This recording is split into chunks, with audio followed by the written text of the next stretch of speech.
Hi, it's Pat McDonald, your host for Vote for Vermont, where our tagline is listening beyond the soundbites. Today, I am beyond honored. We have an amazing guest with us, somebody I call friend, right? Congressman Peter Welch. Peter, welcome to the show. It's good to be with you, and I call you friend. Well, that is true. I was just saying, every time I see I'm with Peter, they take a picture, and at one point I had my entire refrigerator covered with all our pictures. So, well, I hope we had one with you on your motorcycle. I'm not sure about that. We'll have to work on that. And joining me also is Ben Kinsley, who is Executive Director for Campaign for Vermont and my partner in this endeavor. Do you like my tagline? Did you hear that? I did. Listening beyond the soundbites. I love that. People have no clue. Politics should be more about listening than talking. Right. And then you hear soundbites like it's free, it's this and that, and then you say, hey, nothing's free.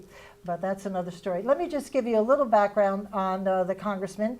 Peter got his law degree from University of California, Berkeley, was elected to the Vermont Senate in 1980, was selected by his colleagues to become the Senate pro tem.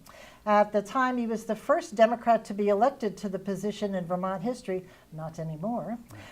He took a little break from the legislature, but returned in the 1990s, which is when I met him, and was elected again as president of the Senate.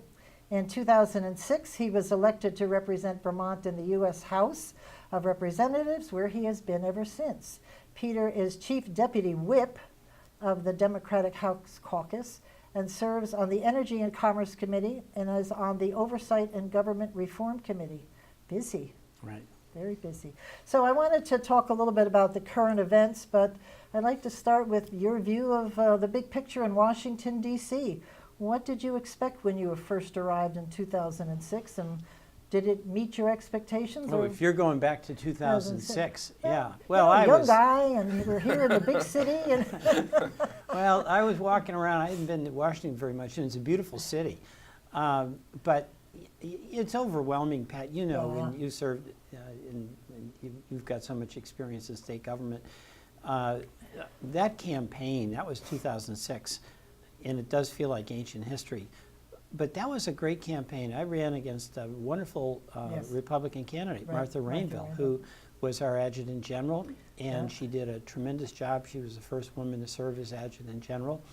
And what both of us so appreciate about that campaign is the two of us got together early in the campaign, and we said, we do not want to run negative ads. And we had a handshake. And that's all it took. And she didn't run any negative ad against me, nor did I against her. And we were the only contested congressional race in the country that year with no negative ads. And both of us were proud of that. And Vermonters, I think, were proud of it because it was a good year for Democrats. And I think that's probably the reason I won, because she was really an exceptional candidate. But what I felt is that because we had no negative ads, the Vermonters who didn't vote for me were willing to give me a chance to do the job, because they didn't feel that it was contaminated, the campaign was contaminated with all this negative stuff. Now, I've seen Martha a few times since then when she's been back here for events. We couldn't enforce the agreement now that we made then, because all the outside money and Citizens United. So I was pretty proud of that, and I think it just was a Vermont way of doing things. I love Martha. She's a motorcyclist too. She rides a motorcycle. Yeah. So I looked at your website, and I told you before the show, I would so encourage you to go to the Congressman's website. Easy to follow, but not only that, very detailed, and you've just got it's a great layout. It's very easy to follow, and I give you and your staff compliments about that. And there's a section there called Latest News, and what I thought I'd do is I copied all the headlines and thought, well, let's just run down them. Yeah, that's great, Pat. See how much we can get in. I do want to spend the last 10 minutes talking about you and Vermont, and like you're here this week and all the things you do for us in Vermont while you're here. So Ben, why don't you kick it off? Sure. Yeah, well, I think the first one is a pretty timely one, the Syrian issue, which has been in the headlines a lot lately. I know that you'd raised some concerns about President Trump's response to Syria, but would you mind sharing with our viewers kind of more your thought process behind how to approach the Syrian issue? I'd be glad. First of all, it is just an incredible tragedy, and there's enormous unspeakable violence by the Assad regime, using barrel bombs, and then recently the sarin gas on its own citizens. There's unspeakable violence by ISIS and al-Nusra, which is an al-Qaeda-linked event where they use citizens as human shields. And it's the heartbreaking images we see not only of scenes in Syria, but then the refugees. And remember that picture of that toddler, that baby. Oh yes, on the it's beach. just heartbreaking. Right, so, you know, it's just heartbreaking. And it's not easy to solve because, you know, at the end of the day, the people who live in that region really are the ones who have to decide whether they want to have a civil society or they want to continue a civil war. And the Sunni-Shia divide has been going on for generations. And we saw that in Iraq, and we're certainly seeing it in Syria. To some extent, that's really at the root of the problem in Yemen. And, you know, do we want to have ground troops and another big occupation force in the region like we did with Iraq? And I think the answer to that is no. And Donald Trump, in fact, said that. He said we shouldn't have done Iraq. And he was in his campaign saying we shouldn't be involved we shouldn't get it in Syria. Right. In fact, when there was some possibility that President Obama was going to do a strike because of the, quote, red line about chemical weapons, Trump was very critical of that possibility. Now, the president appears to have acted and responded in a human way to that horrible sight that affected all of us of these children being gassed. But is that the way to make policy? Because if you're in Syria, yes, if you die by a barrel bomb, you're dead. And if you die by gas, you're dead. Now, there is a bit of a difference with gas because it violates international law. And it also does violate the agreement that Russia helped forge to remove the chemical weapons.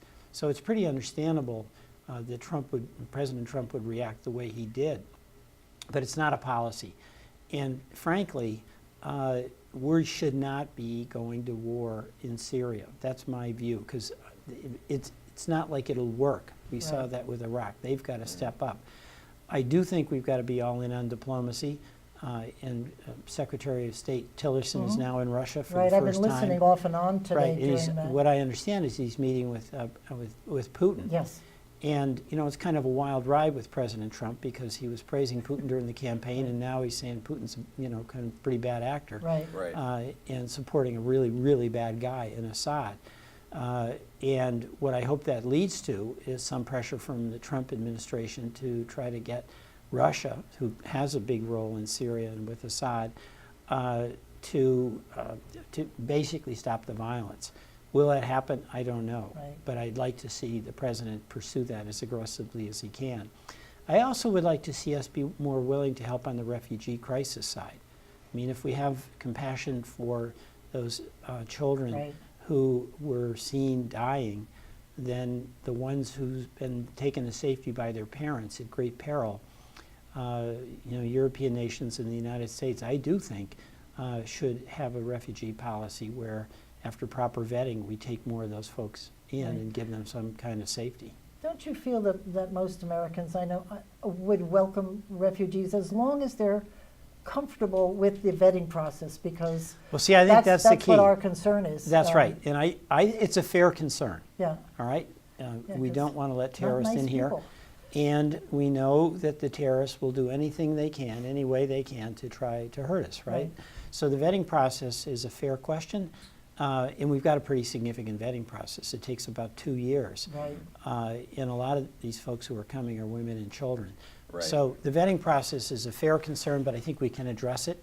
But if we address it, then I think that we can welcome more refugees. Well, and there's much easier ways for terrorists to get into the country than to come in as a refugee, right? There's other avenues they have to do that are probably less prohibitive. Well, that's true, but you know, the violence we've seen that is associated with terrorist activity has tended to be homegrown. I mean, that's actually a big problem. Well, and that's the harder one to stop also, is these lone wolf type actors. Well, that's exactly right. And that takes vigilance, obviously, but it's very, very difficult to do that because you just don't know who will get, quote, inspired and when or how they'll act.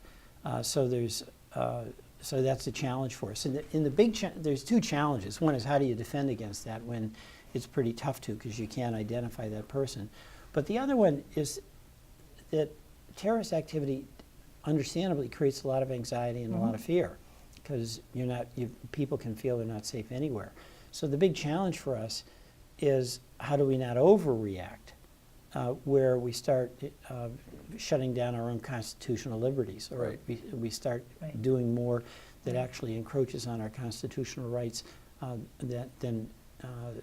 it's never appropriate to do that. So I think a big challenge when you have a lone wolf type of attack or you're fearful, with reason, about terrorists out there who want to do harm, is to make certain that we protect our constitutional rights and we have some confidence about going about our daily life. Well, and in fact, sometimes I think even an overreaction to a scenario can even weaken our position because it's feeding into a lot of the propaganda that terrorist organizations are using to recruit people. That's a good point. And that's dangerous. And they're looking well. for an overreaction because They're they don't looking care. for us to The terrorists do don't something. care, right? Right. All right. But I think people are afraid. I was in my beloved, I'm a New Yorker at heart. I was in New York City a week after the Paris attack, and for the first time in my life, I was looking over my shoulder and wondering where I was sitting in a restaurant. I thought, this is ridiculous to be Right, like and I this. think that's the point of the terrorist conduct. Yeah, they won with me, I'll tell you. Yeah, well, what happened in Paris is, again, unreal. And, these people who carry out the attacks are ready to die. Yeah, they're in effect committing suicide, but they're going to kill as many innocent people. And the more innocent you are, the more they want to kill you. That seemed like what the deal was in Paris. So how is one not terrified by that? Exactly. Because that type of thing, even though we know the odds of being well, especially in New York City, hurt there's in a million a terrorist people attack, Right. it's really minimal. It's Right. like less than lightning. But on the other hand, if it happens, you can imagine it happening to you. So that's what makes the terrorist tactic so effective, because it is bone-chilling for people. Yeah, I was very surprised. Well, it almost plays perfectly into the next question, which was about the ICE enforcement policies. The immigration order that President Trump passed, it was then overridden by the courts, and then the second one that he passed, and then Governor Scott and a number of other governors have responded to that, particularly along the lines of preventing local and state law enforcement from being co-opted by the feds and federal enforcement agencies. What's your reaction to that, and do you have a take on Governor Scott's and the legislature's approach to addressing it in Vermont? Well, I quite admired what Governor Scott did. And I thought he really spoke well about this, and I think he represented the way most Vermonters feel. Here's the situation. It's a little difficult. Law enforcement always has some discretion. You know what I mean? If you're going 1 mile over the speed limit, do you get a ticket? Mm-hmm. Well, you could. You're going over the speed limit, but 1 mile, 2 miles.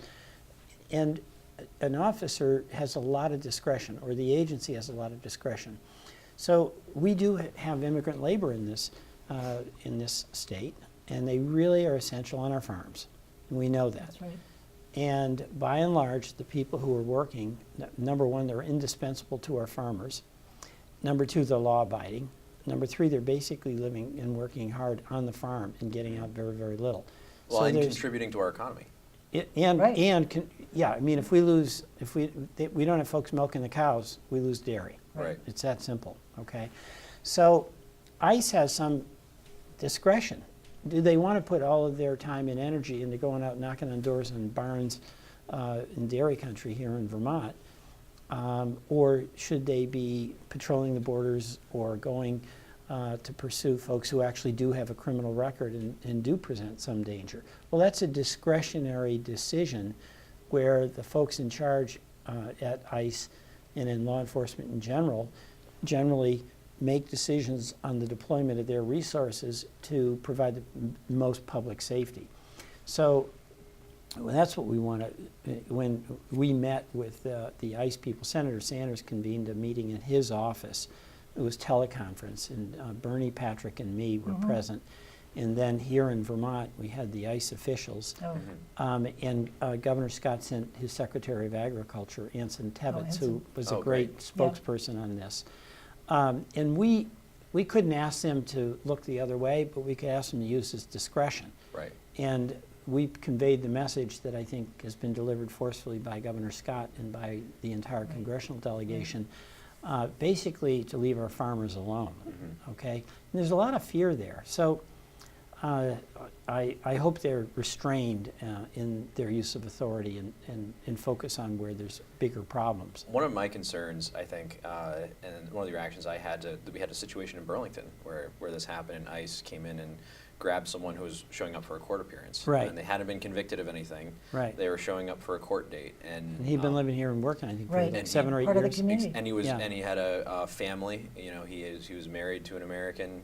They had a family together.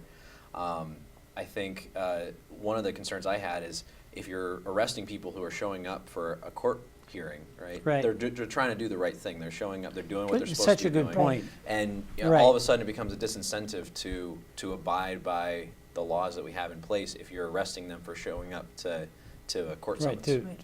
you know, that's So they'll that's keep a really quiet good and point. retreat Right. without Yeah, coming forward. you know, we have got an immigration issue here that, you know, we're now all caught up in the effects of, pardon me, the most aggressive enforcement where you're literally going to jeopardize our dairy industry here in Vermont. Or you're going to do things that provide so much fear that there's a disincentive to meet your obligation in court. That case, by the way, was to be dismissed. Right. That's the interesting thing. And that's another, I think, point Yeah. to make is that this person was not convicted. They were not, Right. you know, it was, if someone's convicted of a violent crime, that's something totally different than Right. showing up for a court appointment, which could be for a traffic ticket. And the governor exactly just right. clarified that the other day where he said if somebody's been convicted of a crime, he wants them to be deported. And I think people didn't hear that in their first introduction of what Right. they were trying to do. So people felt much better after hearing the governor say, well, of course, if they're convicted of a crime, Well, they and should crime leave. is kind of a loose term also. Well, There's there's violent crimes, there's a Right. misdemeanor, there's Right. kind of. But you know, one of the things we're not talking about anymore is what's our immigration reform policy. You know, Right. the Senate did pass an immigration reform bill, and it was a practical bill that got bipartisan support. Senator McCain was a strong supporter, and it did provide some pathway to citizenship. And in the political rhetoric, the hot rhetoric, that was called amnesty. But you know, it's no more amnesty than if you get a speeding ticket, you can get your license, you can keep your license, but you got to pay the fine, and you Right. get the points. You know, and if you get Pat, you know this better than Yeah. anybody else, you get 10 points or whatever it is, Yeah. you get suspended, but then you get your license back. So it's not amnesty when you pay your penalty. And Right. the original bill that got passed by the Senate that I would support said that if you're here illegally, well, that's a violation of our law. You've got to pay up all your taxes. You've got to be current. You've got to pass the exams. You've got to do all of these things to get square with the law. And that's not, in my view, you're paying your price in order to essentially get the opportunity to have a pathway Right. to It's become It's a very, legal when you citizen. see people have been here 20 years, and like you were saying, there's got to be a way that they can make it right here and not be thrown out of the country if they're paying their taxes and they're part of the community. I That's right. get that. Yeah, I think the pathway to citizenship is the key piece Yeah, there. If they're a exactly. contributing member of society, you know, why shouldn't we want them here? Right. There's no Well, reason They've not to. already I agree with proven that. themselves. I Yeah. agree with that, Yeah. and there's a lot of anxiety in the Hispanic community in Right, sure, particular, of because a course. lot of people feel like they're being targeted because of the color of their skin, Right. and I think there's some truth to that. I mean, you know, it's I a just big- wanted, you might have been in this State House. Governor Douglas and Senator Leahy worked really hard for quite a while to do something about the immigrants on our farms. I remember them working on it, but they couldn't get the legislature in Washington to do something. It just seems to me this is this is a problem easily Well, I solved. think they were working on trying to get one of these H-1B Right, visas. exactly, where, just specifically for our farms. Right. And is anybody, are you all talking about that, or That's or starting we are that up again? we are talking about it, Pat. But this is where Washington gets in its own way, because that is one area where I think there's a lot of bipartisan support. Sure. Okay, but there's a battle among the absolutists who want to basically have a real strong anti-immigration policy, or the folks who want a pathway to citizenship, not wanting to compromise out on a piece-by-piece approach. That's too bad, because I really think Senator Leahy and Governor Douglas were really close to getting some solution on this. Right, and there was a common sense I don't remember what the approach. argument was, but you're probably right. It was either all in or all out or something. Yeah, So, that's right. So it got caught up in the Yeah, politics, exactly. but Big it's shock. really essential for our farms Yeah. to have really these Mexican folks, Yeah, I agree with the Mexican labor we have. So one other thing I want to touch on before I turn it back over to Pat, changes on the National Security Council. We've kind of seen it's been up in the air over the last couple months. President Trump had appointed Steve Bannon to the National Security Council, which was kind of an unprecedented move. Right. And he's now off the National Security Council. Do you have a take on that? Do you think that was a good move on the president's part from Well, it putting was a him good off? move taking him off. It was a Yeah. really bad move putting him on. And it's I'm not a Steve Bannon fan, but it's not about, to me, Steve Bannon's politics. It's about whether the president, Right. whether it's a Democrat or Republican, should have on the National Security Council essentially his political advisor. Right. Now, the president can talk to his political advisor, but I think all of us want to have some confidence that when the National Security Council is deliberating, and it's about things like war and peace, that it's all on the level. This is not, we're not talking about the politics for the president, Democrat or Republican, about what's required to keep us safe. That's just got to be about what is required to keep America safe. And you need the best professional people with experience in making that decision, not the politician who's sitting there thinking, how is this going to affect Trump's numbers or Clinton's numbers or whoever it is.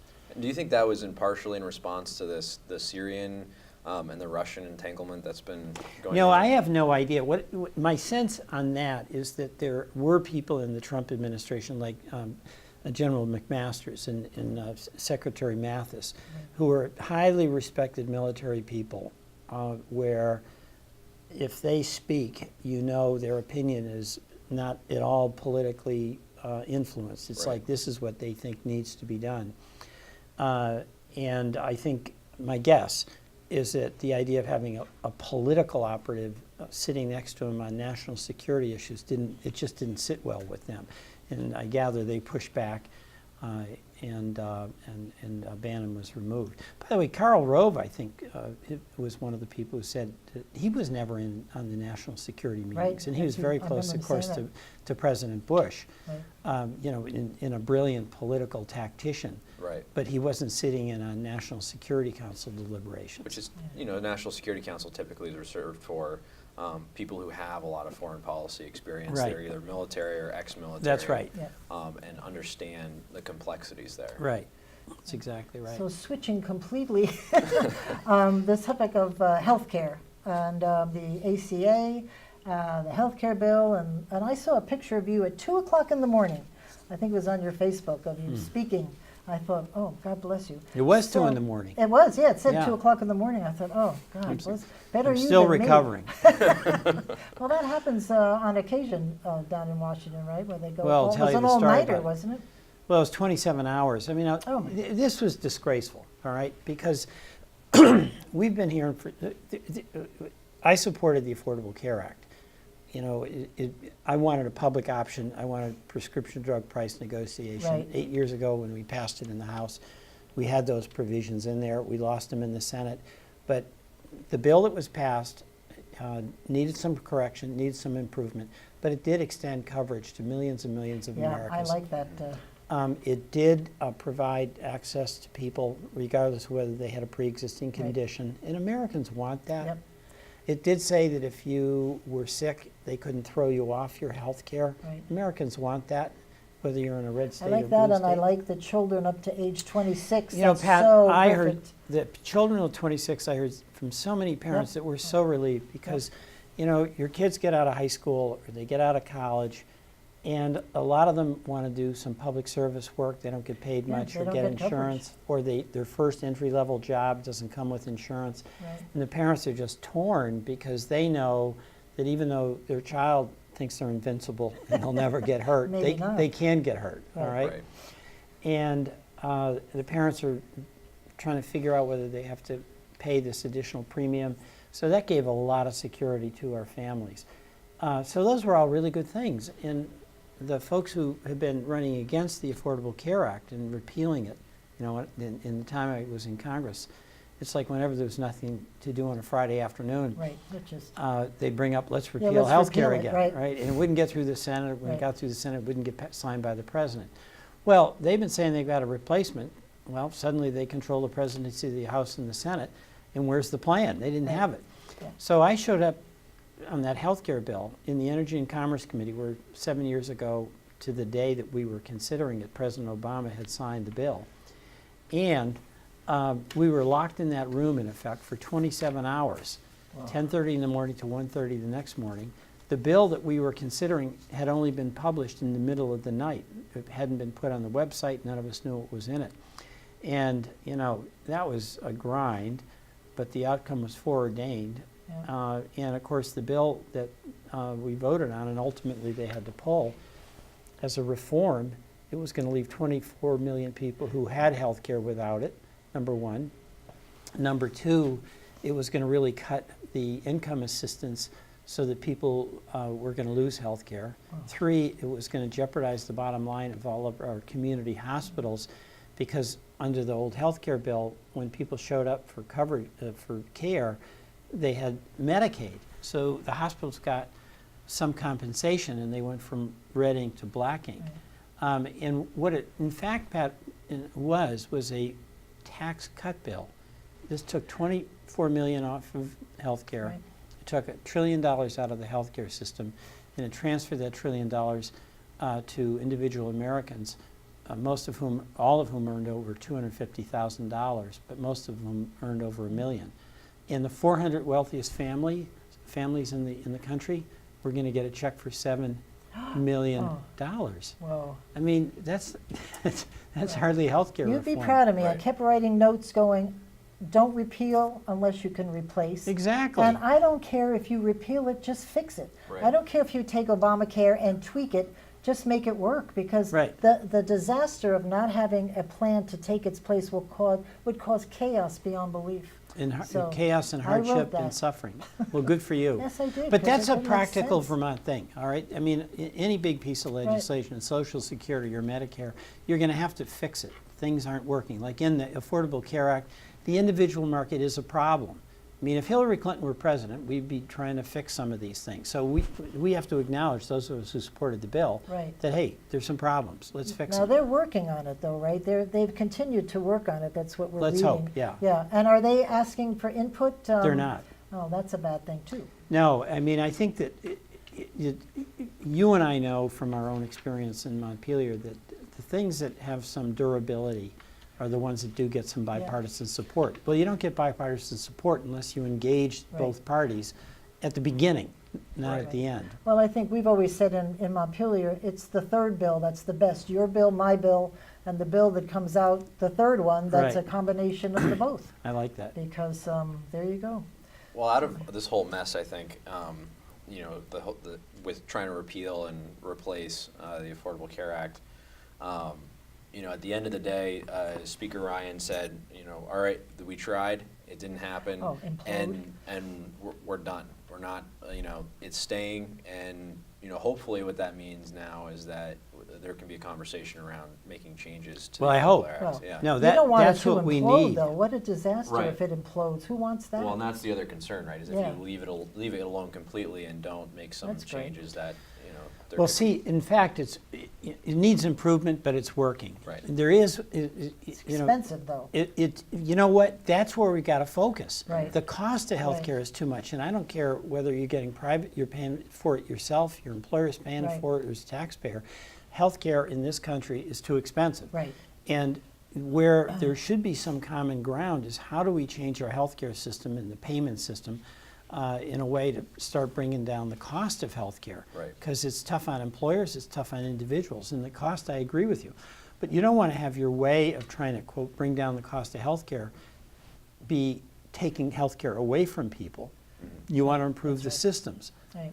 right? Yeah, I agree with you. Exactly, and I think Vermont's got some creative ways, hopefully that will succeed, and maybe the rest of the country can learn from.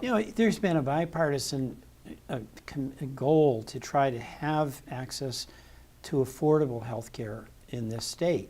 So, Governor Snelling years ago was interested in this and concerned about the cost. Governor Douglas, and of course, Governor Kuhn, Dean, and Shumlin have all had this. And we've had our hospital systems are nonprofit. Our doctors have been engaged. Even Blue Cross here is nonprofit. Other states is for-profit. So we've got a foundation where citizens and the individual actors in the healthcare system have been, I think, coming to understand that the cost side is where we've got to focus. Well, and Blue Cross has really been a partner in that, which has been great. It has been, yeah. We only have a few minutes left, but I'd like to touch on the budget. President Trump had put forward a proposal for what he'd like to see in the budget. Granted, that will change as it goes through Congress. But it did cut a couple things quite significantly. Heating assistance, known as LIHEAP, in Vermont. It's a very popular program, both in the state and in the Northeast. And Planned Parenthood is another one that's pretty controversial. And it wouldn't just cut funding for Planned Parenthood, but I believe it would also prevent Medicaid dollars from going to Planned Parenthood, which is almost more concerning. Could you talk a little bit about your reaction to President Trump's budget and also what you think the impacts for Vermont might be? Well, I'm really concerned about the president's budget. Let me just do top line stuff. He's taken 60 to $80 billion out of the domestic budget and adding that onto the $600 billion military budget. Number one, he hasn't specified what strategic objectives would be served by adding $60 billion to the military budget. And anybody who is involved in the expenditure of funds knows that if you're going to add a lot or you're going to take away a lot, you have to outline what the strategic goal is before you throw money at the, quote, problem. Now, secondly, when we talk about the domestic budget, make it real, that's National Institute of Health. It's scientific research on cancer cures. It's the Stafford loans, named after our great Senator Bob Stafford, that help people afford college. It's the national park budget. People love our national parks, and it's really cutting back into the maintenance of our national parks. It's our Meals on Wheels. I just came from East Montpelier, and they get a little bit of federal money to help them. And using that federal money, they raise a lot of local money, and then there's a lot of program. And there's a lot of volunteers, Vermonters, who show up because they want to help their communities. They're zeroing out expenditures for the National Endowment for the Arts and the National Endowment for Humanities. And in my view, that's pretty crazy. A confident country doesn't give up on the arts. During the middle of the World War II, Prime Minister Churchill was presented with a budget that cut out their arts program, and they said, hey, this is tough times. Churchill looked at him and said, hey, what are we fighting for? All right? You maintain these.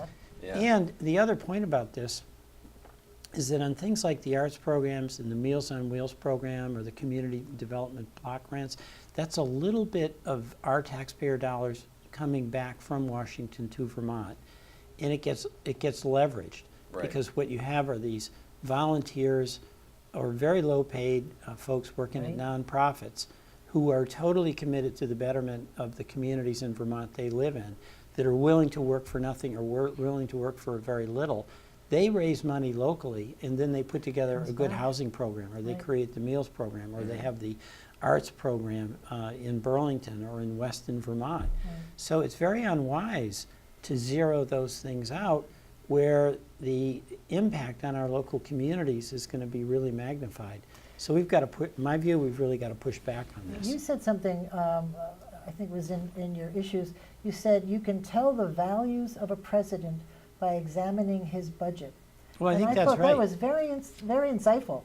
Just or a governor, or right, a city anybody. council, you know what I mean? Or even a family budget. Right. And just think, you Your know, even in priorities. tough times, somebody gets sick in your family, you just figure out how you're going to meet that need. Right. Your child, you can see, has responds to an artistic opportunity, you're going to try to get them into an arts Right. program. You know Right. what I mean?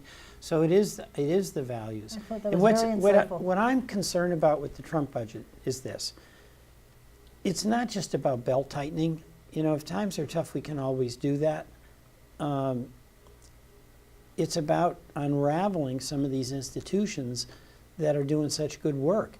I mean, if you zero out the arts budget, so many of our programs around the state, the Weston Theater, Burlington Arts, the Vermont Council on Humanities that does these First Wednesdays programs. Right. All of these things are going to be destroyed, Right. really threatened to be destroyed. So, Which is so much part of our culture here in Vermont. That's right. The arts. and these groups work together. So belt tightening is one thing, and when times are tough, we all know that, you know, we got to do our part. But you don't want to unravel the whole institution. Well, you know, it's kind of funny because I think of the example of Rick Perry, who wanted to cut out the Department of Energy, right? Exactly. And now he's Yeah, running the Department exactly. of Energy, and now as head, he's like, I didn't realize how important these Yeah, sure. programs were. And I think, you know, you could say that about a lot of things. Right. For example, the president's cut to the EPA. And that's not just research on climate change and all that.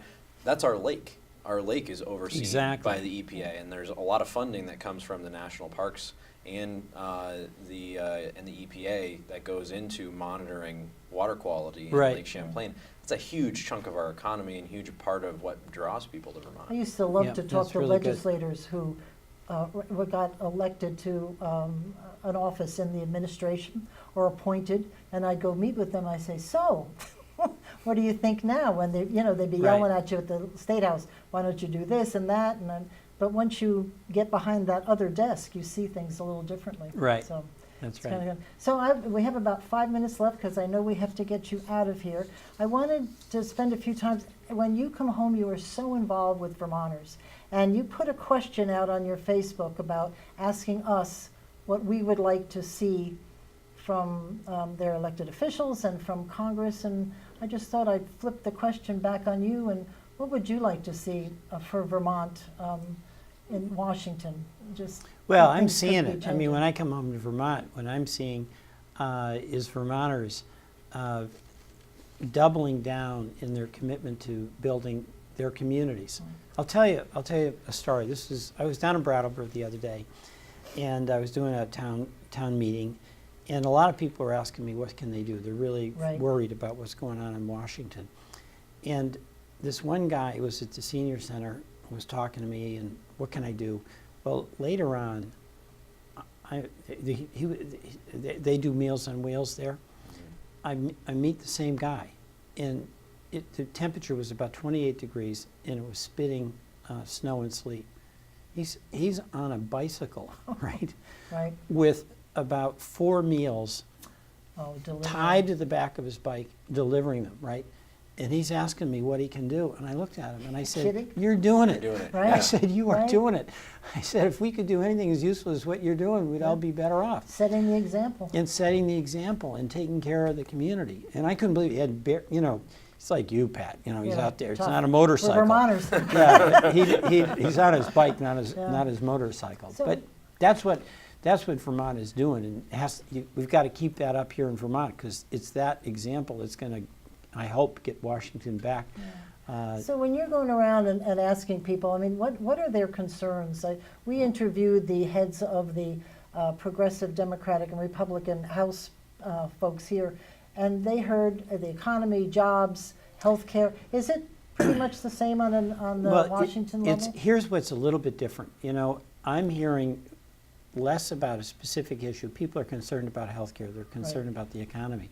But for the first time since I've been in Congress, they're concerned about our democracy. They want us to talk together. Good they for want them. us to, I think it is good. They said, Peter, you guys have got to get together and start solving some problems. Right. And they're apprehensive that the guardrails on our democracy are coming down. You know, so whatever we can have a debate about health care. We can have a debate about the budget, but it's got to be in a context where we're all confident that at the end of the day we're going to respect our Constitution, we're going to respect the democratic principles of majority rule and minority rights, that there's going to be checks and balances, the judiciary will do its job and the legislature will as well. So I'm hearing a real apprehension about what people see as a breakdown in the ability of us to talk to one another and to try to find some common ground on tough problems. You know what really threw a lot of us here was the incident in Middlebury, speaking of democracy and freedom of speech. How and did that happen? This is Vermont. Exactly. And we have this riot and the woman's not allowed to speak, and I'm like, good grief, it's Middlebury College. Right.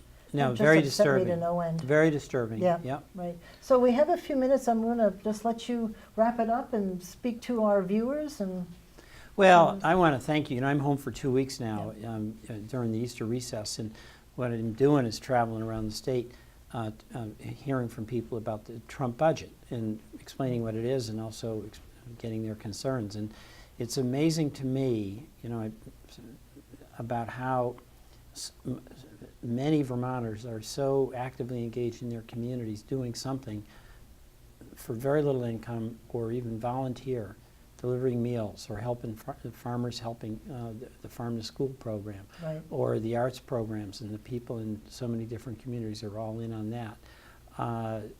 That this budget is a real threat to them, but what's a real inspiration to me is how hard people are working and how committed they are to helping their neighbors. And they do it because it makes them feel better. They want to live a life where at the end of the day they've made something a little bit better for their neighbor. And I was up in St. Albans, and you know, Franklin County's doing well. They've really come a long way in the past 10 years, a lot of vitality in that downtown. They've had really good leadership, citizens participation. They've raised their own taxes to better the streetscape.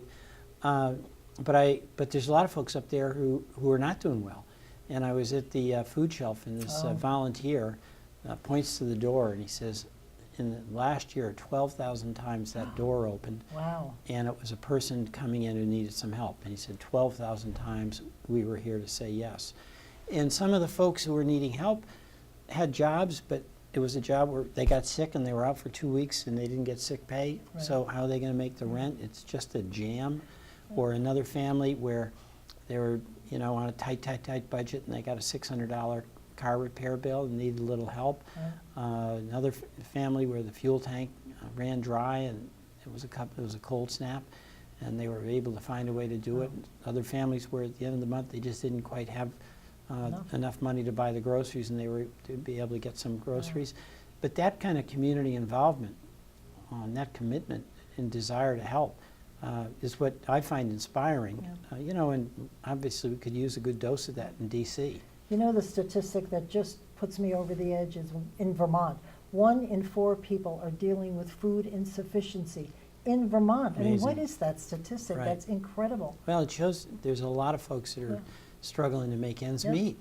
And, you know, that's why it's pretty appalling when you see us debating about health care when, in fact, what we're doing is, you know, send $7 million to the wealthiest families in America. And, you know, those families aren't necessarily asking for the money. I mean, it's just this crazy trickle-down economic theory where we're not realizing it's bottom-up efforts and the good work of good people that's going to make our country stronger. Well said. Thank you very much for being on the show. We really appreciate it. Thank you for tuning in. We'll see you next week. And in the meantime, keep listening beyond the sound bites. Thank you.